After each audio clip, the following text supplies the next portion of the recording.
E ele respondendo disse: Eu não fui enviado senão as ovelhas perdidas da casa de Israel.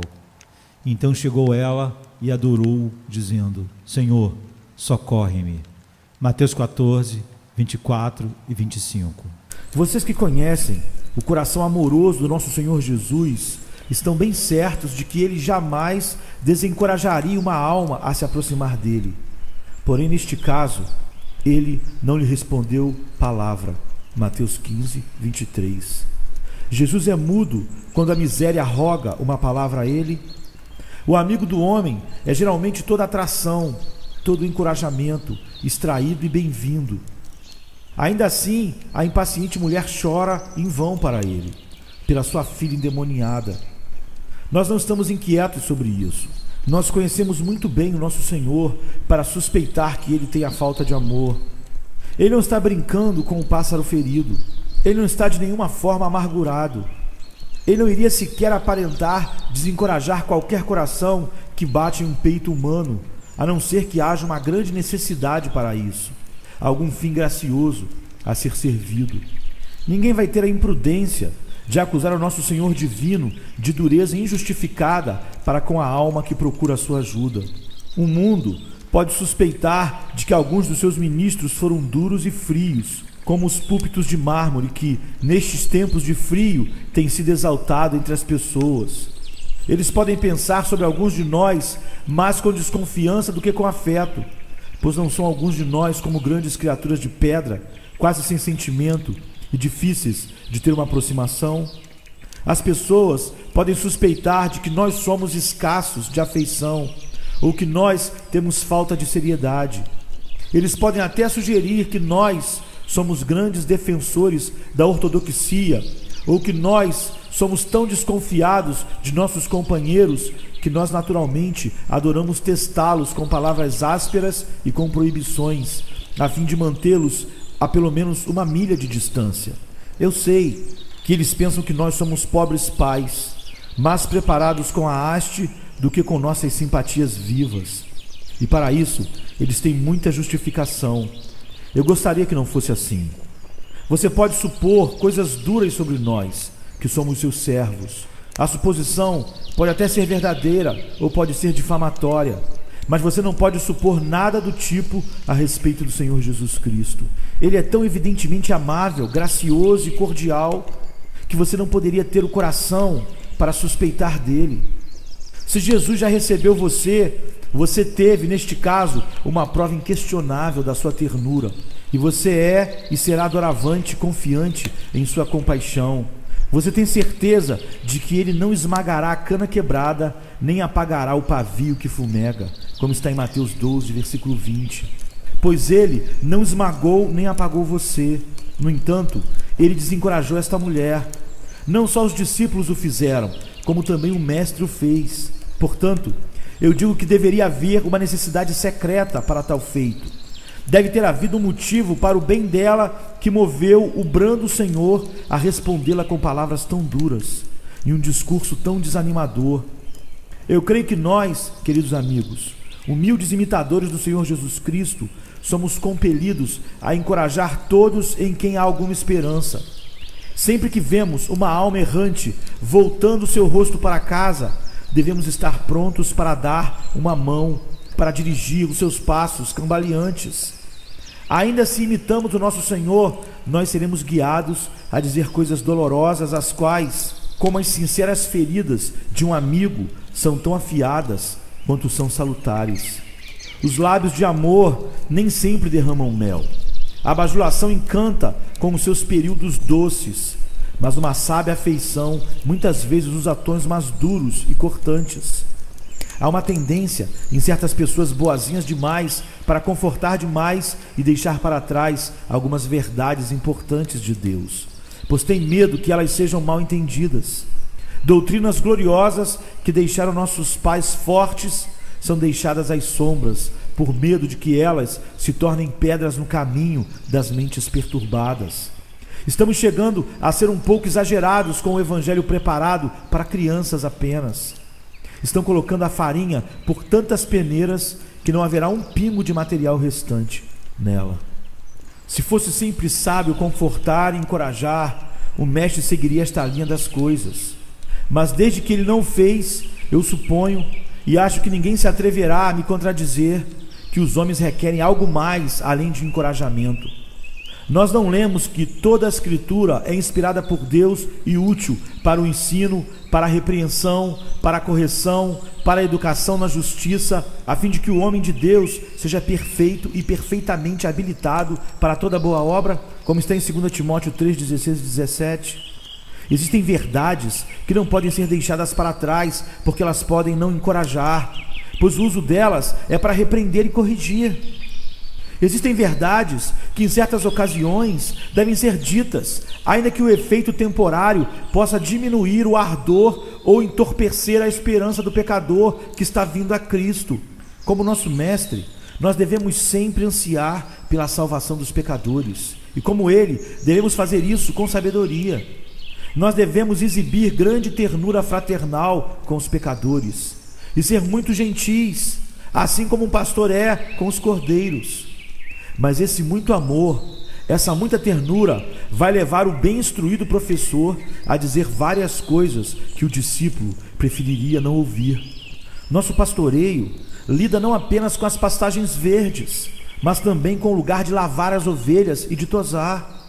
Não temos apenas de consolar, mas também de corrigir. Nossa, é a edificação que tem frequentemente que colocar abaixo pedaços dilapidados da parede, a fim de proteger toda a construção. E, portanto, nós ocasionalmente pareceremos ser destruidores, onde somos verdadeiros construtores, juntos com Cristo. Nosso Senhor sabia que a linguagem clara de uma certa verdade iria escandalizar seus discípulos. E ele, por causa disso, preservou um silêncio discreto? Não. No tempo devido, ele entregou a sua alma, e nós lemos que, à vista disso, muitos dos seus discípulos o abandonaram e já não andavam mais com ele. Como está escrito em João 6:66. Vamos agora considerar por que o Salvador falou desse jeito com essa mulher. Porque ele anunciou a ela um fato que não podia nem assistir, nem fortalecer a sua fé. Vamos aprender a resposta enquanto prosseguimos. Nosso Senhor Jesus praticamente desencorajou a mulher cananeia com a doutrina da eleição. Eu garanto a vocês que existe uma diferença entre a eleição da nação de Israel e a eleição dos indivíduos para a salvação. Mas não veremos isso esta noite. A questão é esta: foi a doutrina da eleição que o Senhor colocou no caminho desta pobre mulher. Ele disse a ela: não fui enviado senão as ovelhas perdidas da casa de Israel. Isso foi o suficiente para amortecer o espírito dela, certamente, e o Salvador ainda o colocou diante dela. Por quê? Bem, eu acho que ele fez isto, primeiramente, naquela hora que é melhor ouvir isso dele do que dos seus discípulos. Se você sente que é necessário que alguém deva ser fortemente repreendido, você conclui que é melhor você mesmo fazer isto. Você diz a si mesmo: se eu enviar esta mensagem pelo melhor amigo que eu tenho, ele vai estragar tudo. Ele vai torná-la mais cortante do que eu pretenderia que ela fosse, e vai errar o alvo. Ele vai causar mais dor do que eu pretenderia. Portanto, eu vou comunicar a declaração inaceitável por conta própria. E vocês não têm achado frequentemente uma questão de verdadeira urgência estar à frente de outros? Sim, você que tem o cuidado dos corações e das mentes, sabe que há momentos em que você deve fazer todo o discurso e gostaria de bloquear todos os outros telefones do mundo. Você conhece a pessoa e os efeitos que certas declarações podem ter sobre ela e, portanto, você orgulhosamente iria monopolizar seus ouvidos por um tempo. O Salvador sabia que, em tempo oportuno, essa mulher ouviria que a missão de Cristo era apenas para Israel. E ela provavelmente ouviria isso de uma forma que iria abater muito mais o seu espírito do que se ele, pessoalmente, falasse para ela por conta própria. Então ele mesmo disse para ela: não fui enviado senão as ovelhas perdidas da casa de Israel. Isso quer dizer que a missão de Cristo enquanto profeta, enquanto ele estava aqui em carne, era para Israel. E por Israel ele costumava restringir os seus trabalhadores durante a sua vida. Ele disse isso para ela por conta própria, creio eu, para que ela não ouvisse isso por outra pessoa.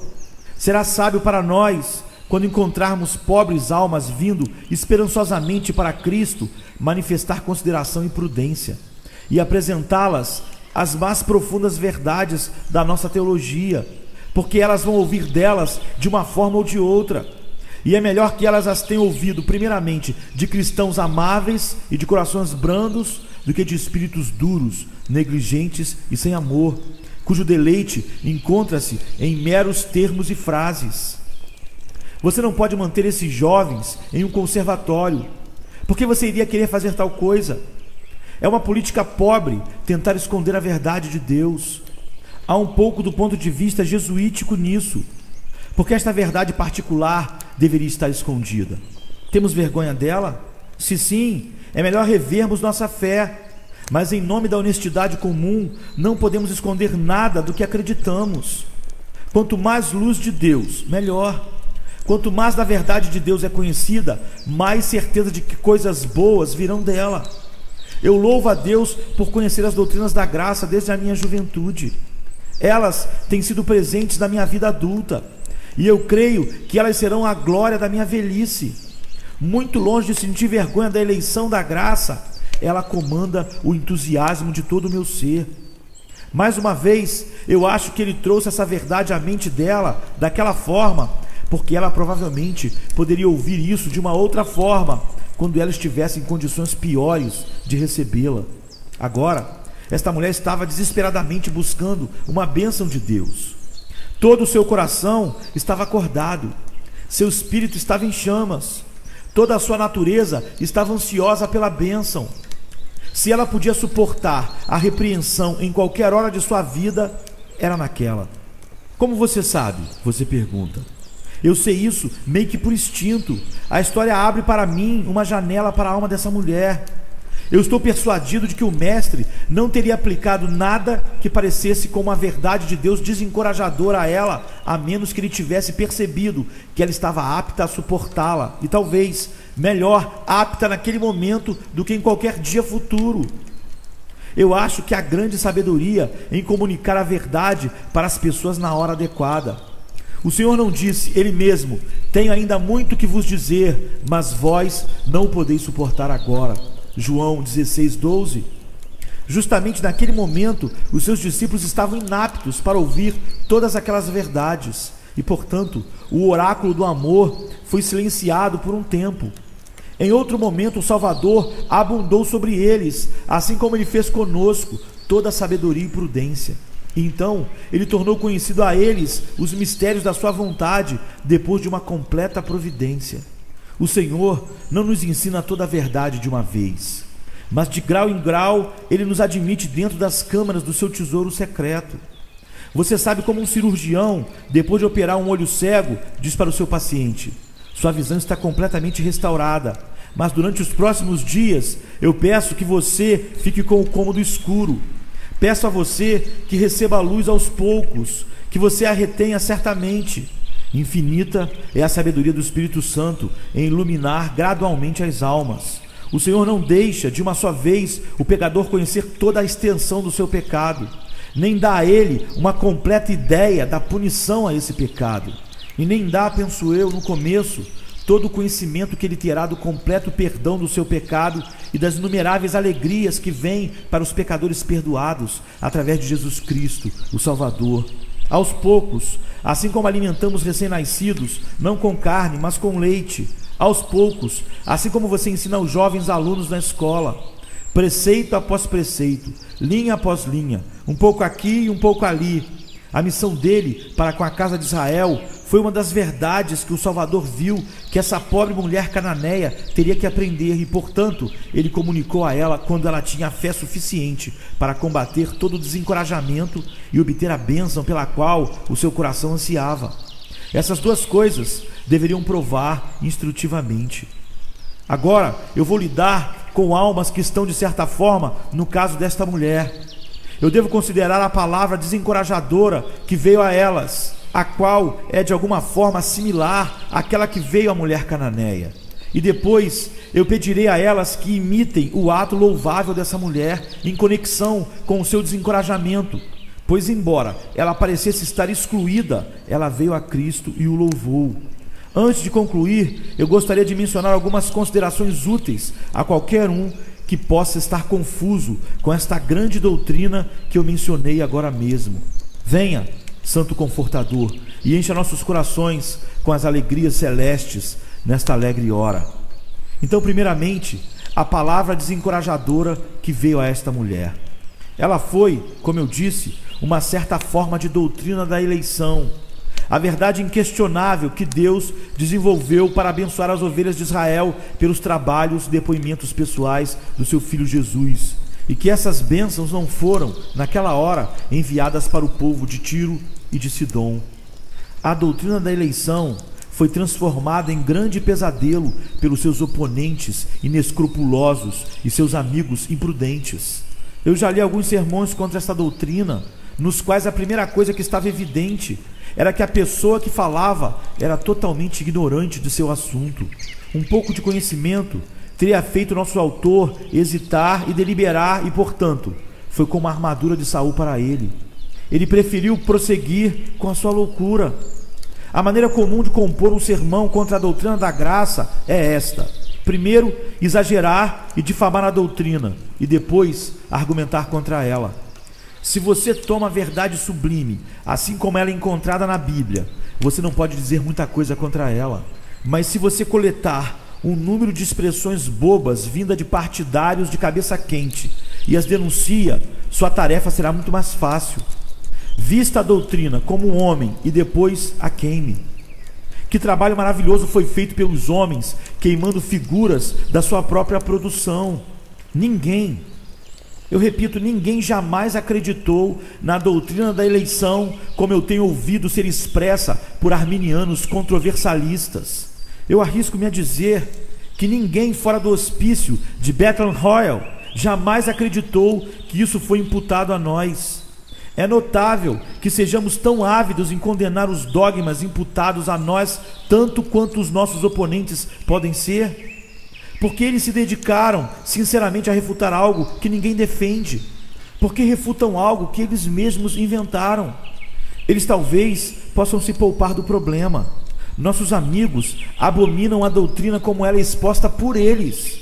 Eles supõem que nós nunca pregamos o evangelho livremente para os pecadores, coisa a qual nós nunca falhamos em fazer com uma liberdade que ninguém pode ultrapassar. Eles podem nos dizer como podemos melhorar a pregação do evangelho. Nós nos alegraríamos em aprender. Eles dizem que se nós pregamos livremente o evangelho, somos inconsistentes, coisa com a qual nós não temos nada a ver e sequer precisamos responder. Enquanto acreditarmos que somos coerentes com a Escritura, nunca entra em nossa cabeça a necessidade de sermos coerentes conosco. Abraçar a verdade revelada de Deus é o nosso desejo, mas resumi-las todas em uma crença simétrica está além de nossas expectativas. Somos criaturas tão pobres e falíveis que, se tentássemos uma vez fabricar um sistema que fosse inteiramente lógico, poderíamos ter certeza de que teríamos que admitir porções de teorias e massas de hipóteses no produto singular. Na teologia, vivemos pela fé, não pela lógica. Nós acreditamos e somos salvos, mas a partir do momento em que começamos a especular, somos como Pedro, afundando nas ondas. Se nos mantermos simplesmente no que a palavra de Deus diz, vamos encontrar verdades aparentemente em conflito, mas que de fato estão sempre concordantes. Em cada assunto há uma verdade que se coloca contra outra verdade. Uma é tão verdadeira quanto a outra. Uma não tira a veracidade da outra, nem levanta uma questão contra a outra. E uma deve ser tão confirmada quanto a outra. E as duas estão lado a lado. As duas verdades relativas formam a grande estrada da verdade prática, ao longo da qual nosso Senhor viaja para abençoar os filhos dos homens. Alguns gostam de seguir em um trilho. Eu confesso uma parcialidade para os dois, e eu não gostaria de fazer uma excursão amanhã em uma via férrea da qual um dos trilhos foi tirado. Deve ser pesarosamente admitido que a doutrina da eleição desencorajou muitos que desejavam o Salvador, mas a verdade é que ela não deveria fazer isso. Vista corretamente, é um arauto real vestido de seda e ouro. anunciando livremente aos indignos que o rei recebe pecadores, de acordo com o bom prazer da sua vontade. Como isto encorajou alguns de nós. Que tutano e gordura é para nós, agora que encontramos o Senhor. Nos alimentamos disto como uma porção divina que sustenta, satisfaz e sacia a alma. Quando eu me encontrei com Cristo pela primeira vez, eu estava perfeitamente satisfeito em ser como um dos cachorros debaixo da mesa. Mas eu não estaria satisfeito em o ser agora, desde que o Senhor me chamou a um lugar maior. Agora que eu me tornei um dos seus filhos, sou como Lázaro foi, de quem nós lemos, sendo Lázaro um dos que estavam com ele à mesa, como está em João 12, verso 2. A bendita doutrina da eleição é, para minha alma, como vinhos puros, bem refinados. É um fato do amor divino bem mais profundo e mais glorioso do que eu jamais esperei conhecer. Água pediu ele, leite lhe deu ela, em taça de príncipes lhe ofereceu nata, como está em Juízes 5, 25. Nós pedimos por perdão, mas ele nos deu justificação. Nós pedimos por um pouco de perdão, mas o Senhor nos deu abundante graça, sim, graça sobre graça, dizendo: com amor eterno eu te amei, por isso com benignidade te atraí, como está em Jeremias 31, 3. Se um pecador realmente conhece a doutrina da escolha da graça, ele não fugiria dela, mas sim estaria inclinado a correr aos seus braços. No entanto, para muitos, isso parece ser como o lado negro da nuvem que o Senhor colocou sobre os egípcios, e portanto eu vou considerar o desencorajamento que Cristo colocou para esta mulher. Ele disse a ela primeiramente: não fui enviado senão as ovelhas perdidas da casa de Israel. Eu fui enviado, ele pareceu dizer, aos judeus. Eu fui enviado à casa de Israel e não a você.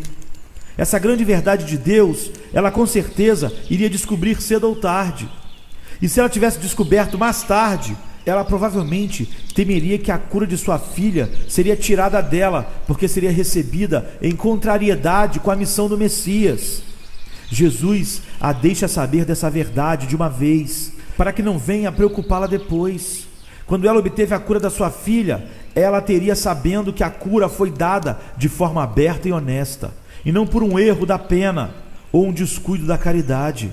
Ela deveria ter, de uma vez por todas, a certeza de que o Senhor Jesus não havia se esquecido ou se enganado, que ele sabia tudo sobre as limitações da sua comissão durante sua vida mortal, que, superado isto, ele sabia o que estava fazendo e não estava fora de si pela impetuosidade do seu espírito.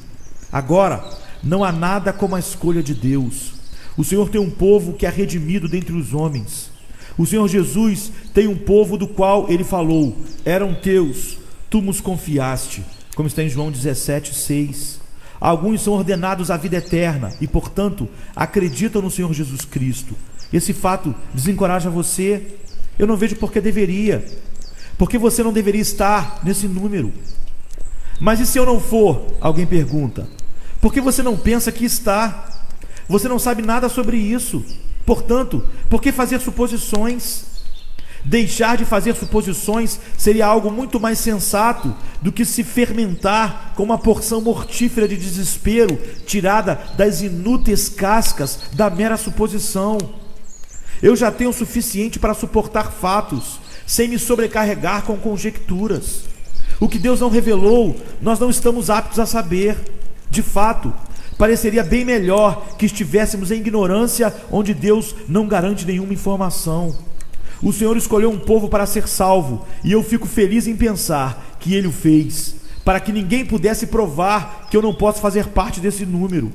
Se há alguns que Deus vai salvar, então eu sei também quem eles são, pois Ele me diz que eles são tão arrependidos do pecado, que confessam e abandonam e acreditam no Senhor Jesus Cristo para a vida eterna.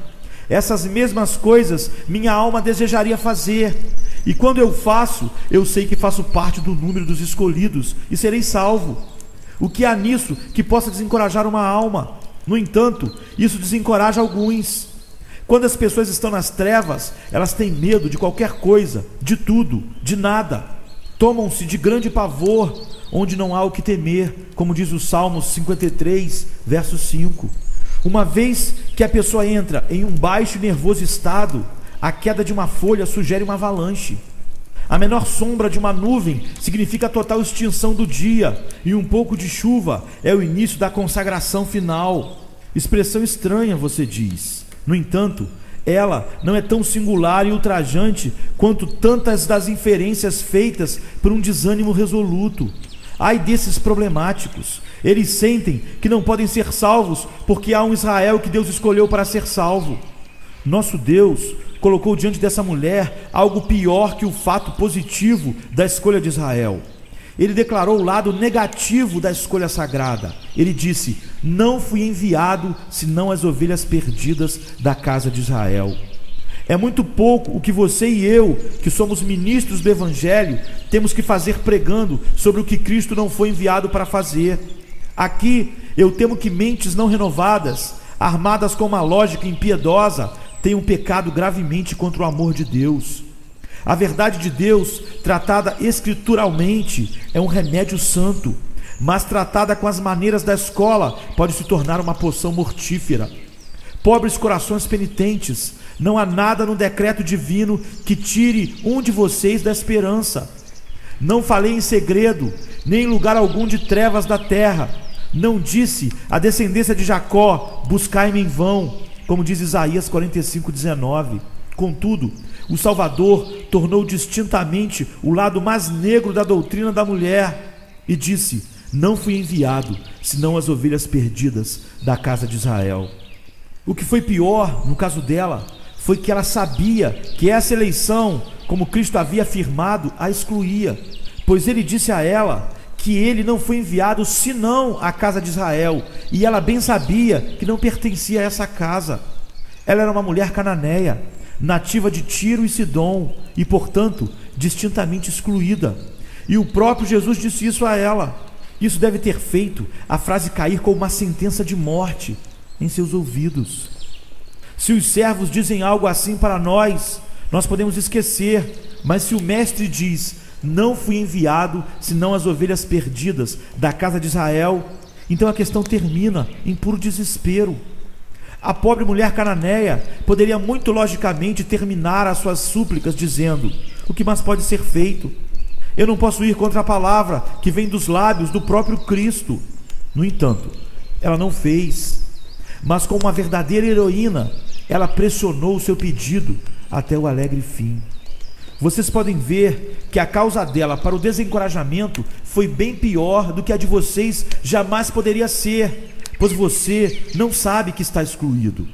Não há nada na sua raça ou cidade que exclui você. Além do mais, Cristo nunca disse a vocês que vocês estão excluídos. Eu não acho que algum pastor tenha dito isso a vocês, mas se você já se congregou a algum ministério sob o céu, que não há esperança para você, você não tem o direito de chegar a tal conclusão. No entanto, da minha alma, eu nunca desejei o desencorajamento de uma alma sequer entre todos vocês. Prefiro muito morrer para que vocês vivam. Mas se vocês copiaram palavras amargas e chegaram a conclusões miseráveis, então eu devo instar vocês a serem tão sensitivos e bravos quanto aquela mulher foi, que quando ela recebeu isso, não de sacerdotes, mas recebeu do próprio Cristo, que ele não foi enviado a pessoas como ela, ainda assim ela perseverou, pressionou e foi até a ele e o adorou, dizendo: Senhor, socorre-me. Alguns podem dizer a mim esta noite: por que falar sobre essa dificuldade toda? Eu falo sobre isso porque ela existe. Ela assusta e preocupa muitas mentes. Muitos estão perturbados e o servo de Deus deve lidar com seus problemas. Muito alegremente eu deixaria esses medos em paz se eles deixassem o meu povo em paz. O duro fato da predestinação encontra muitos homens em um lugar ou outro. Até dos caminhos da filosofia ele não escapa. E quando ele vem obscuramente sobre almas verdadeiramente graciosas, muito do seu poder para injúria cairá sobre a ignorância da pessoa abordada. Se fôssemos melhor instruídos, provavelmente não acharíamos nenhum mistério onde tudo é mistério agora. Os homens esqueceram que a ordenação de Deus lida com tudo, não só com o mundo espiritual, mas também com o mundo natural. Ainda assim, eles nunca permitem que ela interfira em seu trabalho pelo pão, sua luta pela riqueza ou sua corrida pela fama, porque eles deveriam dissociar a questão da salvação das 10.000 outras questões que estão englobadas no mesmo anel. Porque os homens agem em outros assuntos de acordo com o senso comum, mas sobre esse assunto transformam montículos em montanhas.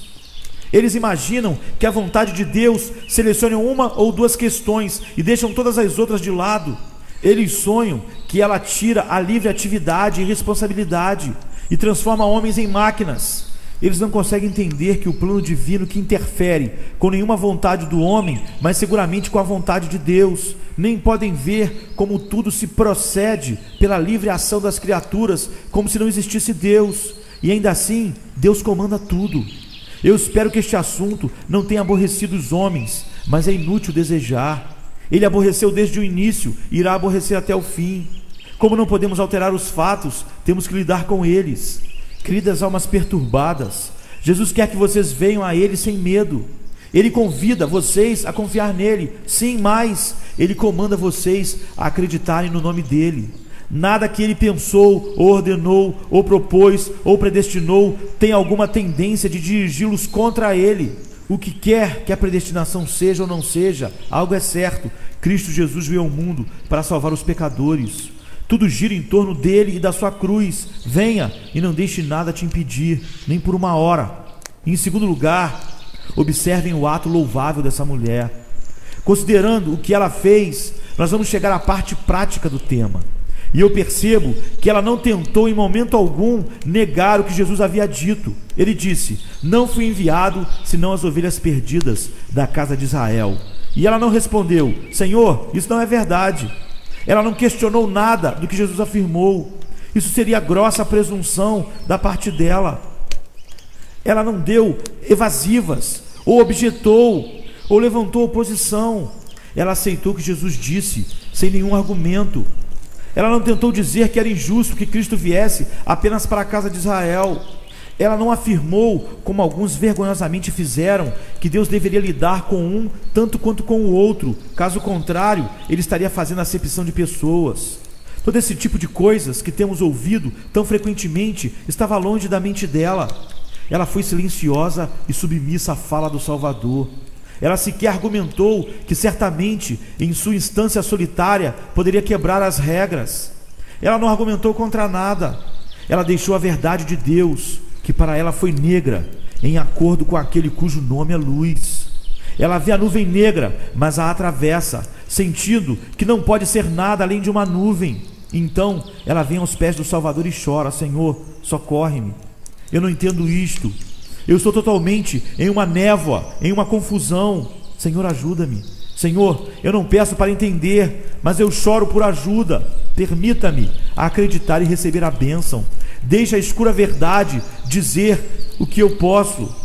Muitas pessoas são tão fracas no julgamento que, se elas tivessem que trabalhar contra uma dificuldade antes de poderem ser salvas, elas iriam perecer na tentativa. Ó pobre coração, não batalhe contra nenhuma dificuldade. Deixe-a em paz. Se é uma grande verdade para os homens e você ainda é um bebê, não engasgue-se com a carne para os homens. Se um grande mistério intromete-se com você, então voe para Jesus Cristo, para que Ele o liberte disto, com esta oração em sua boca: Senhor, ajuda-me. Eu estou em dificuldade, ajuda o meu entendimento. Eu estou desanimado, ajuda o meu coração. Mas especialmente, eu estou cheio de iniquidade. Ajuda o meu pobre e lamentável caso e faz por mim o que eu não posso fazer por conta própria. Salva a minha alma e me liberta. Agora então, nós vimos o que ela não fez, e nisto ela é admirável. Agora vejamos o que a mulher realmente fez. Ela vê a Jesus, lê as palavras. Ela, porém, veio e o adorou. Primeiramente, ela vê a Jesus e não foi ao redor disso. Ela não foi a Pedro, ou a Tiago, ou a João. Ela vê a Jesus. Ela não ficou parada e chorando, como ela fez antes, à distância, mas chorou até ele. Ela vê a Jesus, o chamou, ela o agarrou. Eu não duvido de que ela se jogou aos seus pés, embora ela pudesse abraçá-lo. Ela foi a Jesus. Agora, de tudo que está abaixo do céu, pobre alma, voe para o vivo pessoal Cristo. Não há ninguém vivo como Cristo, o Salvador dos pecadores, cujo deleite é lidar com as doenças e enfermidades dos homens. Não parem, eu rogo a vocês, em doutrinas ou em preceitos, ou em pastores ou em serviços, mas vão diretamente a Cristo, o vivo pessoal Salvador, ungido do Senhor. Sua esperança está nele. Que caminho devo tomar? Você pergunta. Fosse uma questão de ida física, eu sei que se a estrada fosse longa e sombria, você começaria nela hoje à noite, sem demora. Mas é uma ida mental. Você deve ir a Jesus não com os pés e as pernas, mas com a mente e o coração. Lembre-se de que há tal pessoa. Considerem-no, pensem nele, acreditem nele, reverenciem-no, pois ele é o Filho do Altíssimo. Confie nele, pois ele é poderoso para salvar, como diz Isaías 63:1. Isso é ir até ele. Desde que ele é um Salvador, deixe-o completar o seu serviço em você. Diga com sua alma: eu sou o principal dos pecadores, perdido, arruinado e desatado. Eis que venho a ele. Se eu perecer, vou perecer confiando nele. Uma alma não pode morrer confiando no Senhor. Antes o céu e a terra acabarem do que Jesus falhar em salvar a alma que confia nele. A mulher foi a Jesus imediatamente, depois de ele ter proferido suas palavras de desencorajamento. Nós lemos no texto: ela porém veio. Ela porém veio e o adorou. Por que a palavra porém? Porque ele tinha acabado de falar para ela que ele não fora enviado para ela. Ela porém veio. Ele tinha acabado de proferir a mais misteriosa e desencorajadora verdade de Deus, mas ela porém veio. Esse tipo de fé que vem a Cristo somente em dias de verão, entre os lírios do campo, não é do muito uso, nem útil. Flores e borboletas e todas as coisas que vêm com a calmaria e o brilho logo se vão. Nós precisamos de uma esperança que possa sobreviver à geada. Esse é o tipo de fé que vem a Jesus no meio do inverno, quando o frio devora e o assopro feroz atinge os montes de neve. Essa é a fé que salva a alma, a fé que se aventura ao Salvador, apesar de qualquer condição meteorológica. A fé salvadora aprende a acreditar em contradições e rir das impossibilidades e dizer: isso não pode ser, mas mesmo assim será. Nossa pobre amiga, que foi golpeada pelas palavras do nosso Senhor, foi secretamente acolhida pela visão da sua pessoa. O que uma palavra pode ser comparada a uma pessoa? Comparada com uma pessoa de Jesus, o amigo dos pecadores. Ela acredita nele mais do que em sua forma de falar. Ele diz que não foi enviado, mas ali ele está. Ele diz que ele não foi enviado senão as ovelhas perdidas da casa de Israel, e ainda assim, ali está ele. Ele veio aqui, onde não há nenhum da casa de Israel. Ela parece dizer a si mesma: se ele foi enviado ou não, aqui está ele. Ele veio por entre os de Tiro e Sidom, e eu vim a ele. Portanto, ele não está escondido de mim pela sua missão. Eu não entendo a sua linguagem, mas eu entendo o olhar do seu rosto. Eu entendo as suas maneiras. Eu entendo o encantamento da sua pessoa bendita. Eu posso ver que a compaixão habita no filho de Davi. Eu tenho certeza de que ele tem todo o poder para curar a minha filha. E aqui está ele. Eu não conheço sua missão, mas eu conheço ele. E eu ainda vou pleitear com ele. Então ela foi a Jesus. E por que você não faria? Agora, alma, essa é a noite mais escura de todas para você. Venha para Jesus agora.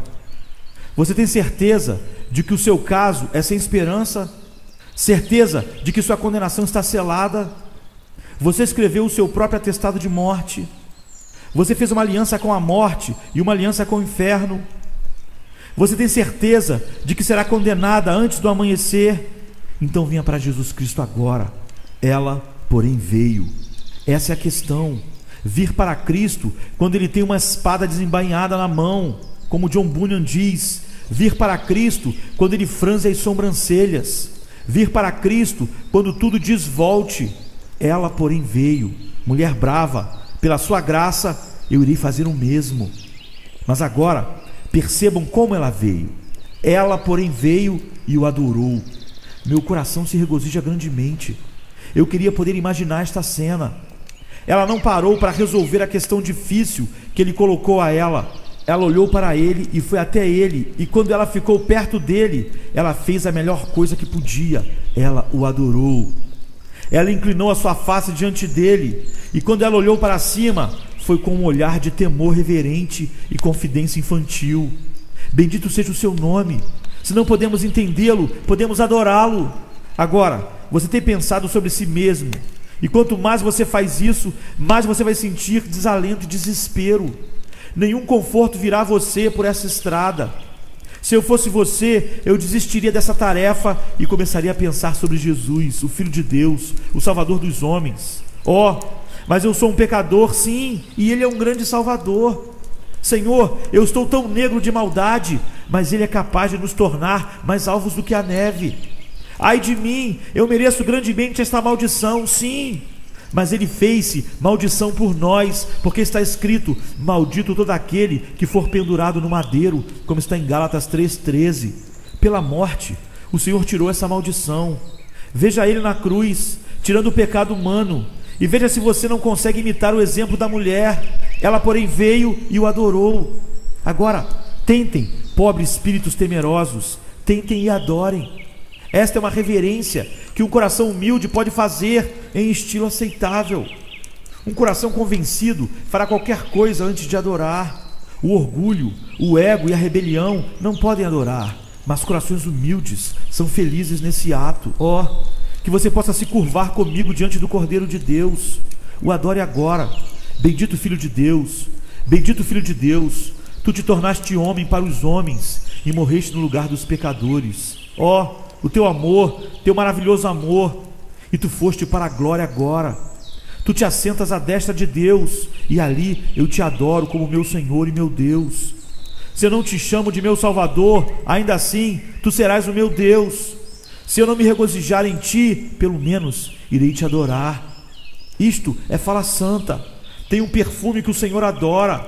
Dessa forma a fé virá até você. Dessa forma, vida, paz e todo o resto virão até você. Essa vacilante cananeia veio e o adorou. Siga ela e compartilhe da sua bem-aventurança. Então notem a prece dela. Alguém já observou que se você estivesse em um pedaço de gelo quebrado e não pudesse chegar à margem do rio, ou achasse que não poderia, um dos melhores caminhos seria ficar de quatro e tentar se arrastar o mais cautelosamente que pudesse, e tentar sair do gelo de alguma forma e chegar à margem. Essa mulher assim procedeu. Ela pareceu cair nitidamente sobre aquela terrível verdade de Deus, a qual ela não podia entender.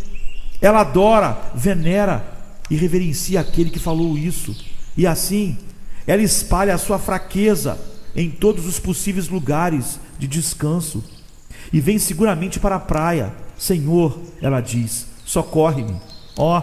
Não me deixe para trás, mas socorre-me. Senhor, não me deixe, mas socorre-me. O que quer que o Senhor tenha a me dizer, diga, e eu irei adorá-lo, enquanto o Senhor o diz. Como diz o hino: ainda que tu me destruas, eu confiarei. Louvar-te-ei até mesmo na poeira. Mas, Senhor, socorre-me.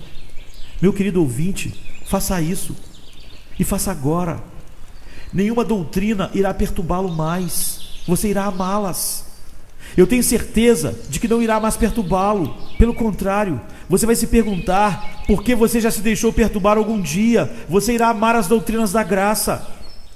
Você já deixou a predestinação perturbá-lo nas suas questões diárias? Amanhã você espera ganhar alguns shillings em seu trabalho diário, mas pode ser que você não ganhe. Talvez você perca. Por que você não diz a si mesmo: pode ser que a providência e vontade de Deus decidiu que eu não ganhe nada amanhã, portanto, eu devo ficar em casa e não fazer nada. Ora, você não é tão tolo assim. Você vai abrir as cortinas da sua loja, mostrar seus produtos e fazer o seu melhor.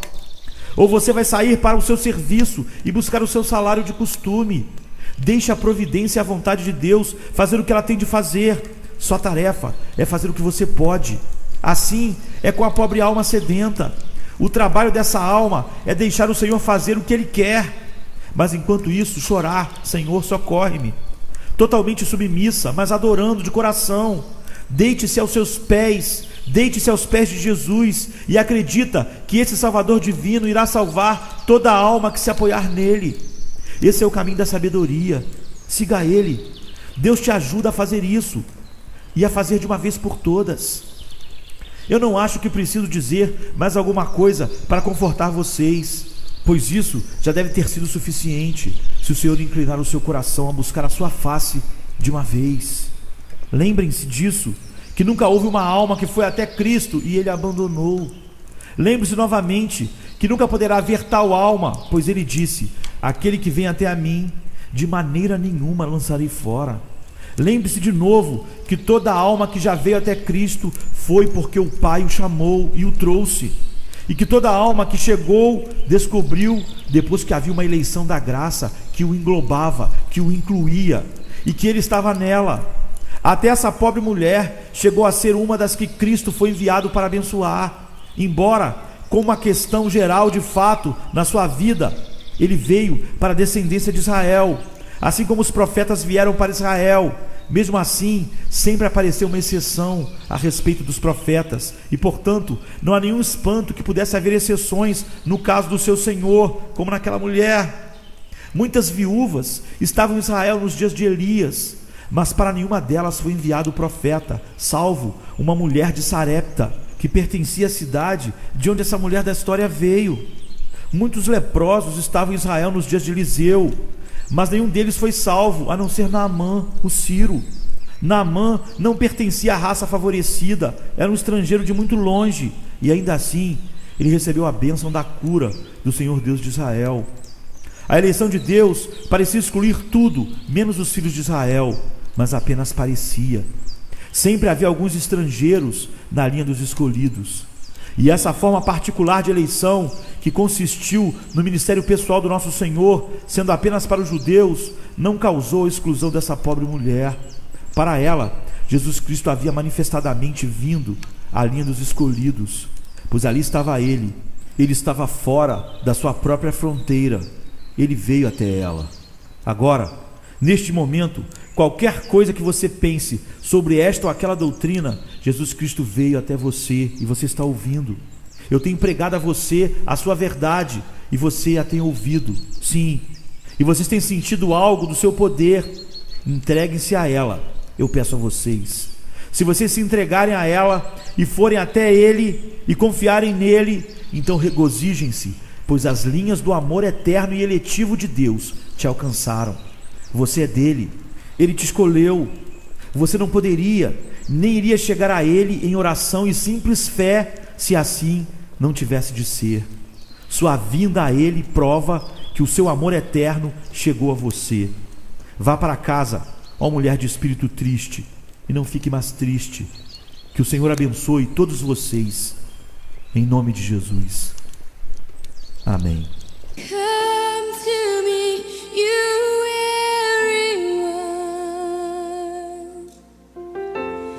and I will give you rest.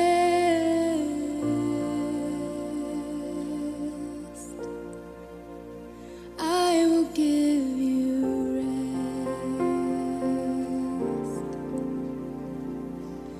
Come to me, you weary ones, and I will give you rest. I will give you rest. For my yoke is easy and my burden is light. Take me upon